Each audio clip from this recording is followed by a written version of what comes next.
What lessons do you think you learned about money growing up? Ooh, I've had my dad to help me on that one. If I wanted a new part for my drum set, I would make deals and you'd have to earn it. If you hit your goal time or if you set a goal of making this many practices, you would follow through on the deal. There's some things where I think it's worth spending money on, like hobbies or freaking mower outside. That was worth every penny. So I don't have this, it doesn't take me 3 hours to mow anymore. I just bought a new drum set, but these are things that I'm engaged in. These are things where it takes body, mind, and soul to put energy into. But stupid spending, you're not gonna catch me slipping on anything with that. Is there like a method you follow, or you just... Yeah, you know, we've had this talk because there's been some disagreements of like, well, why would you want to buy that?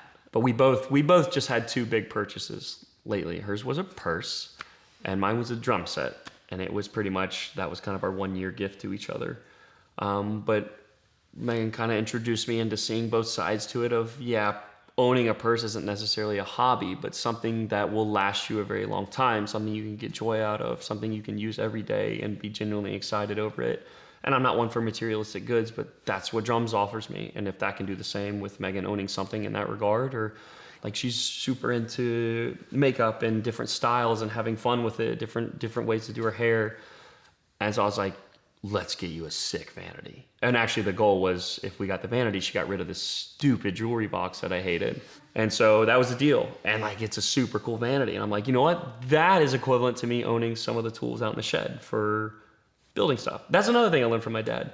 If I can fix it myself, I'm gonna fix it. I don't wanna hire anybody. I've just learned a lot from that guy of material goods don't really offer nearly as much as just being around family. I found way more joy in just enjoying time with my inner circle. No new friends, that's the motto. He credits you with teaching him fiscal responsibility. He's like, you know, we could have had more, but it wasn't because we didn't have the means, it was because you know, they didn't deserve it. Making us, you know, fiscally sound decisions. Yeah, they're bad kids. You can't reward that behavior. Was there anything that you that was important on that front for you to show your kids when they were growing up? When you're going through life, you know, it's not like any specific lesson. I mean, just me being me, you know what I'm saying?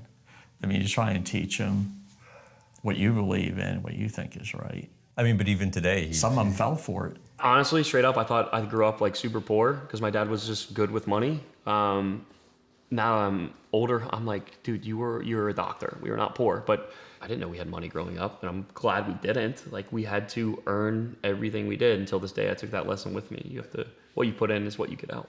There was never any flashy spending. It was only thing out of necessity or anything that'll get you outdoors. My dad was all for buying, and I think I'm kind of like that till this day.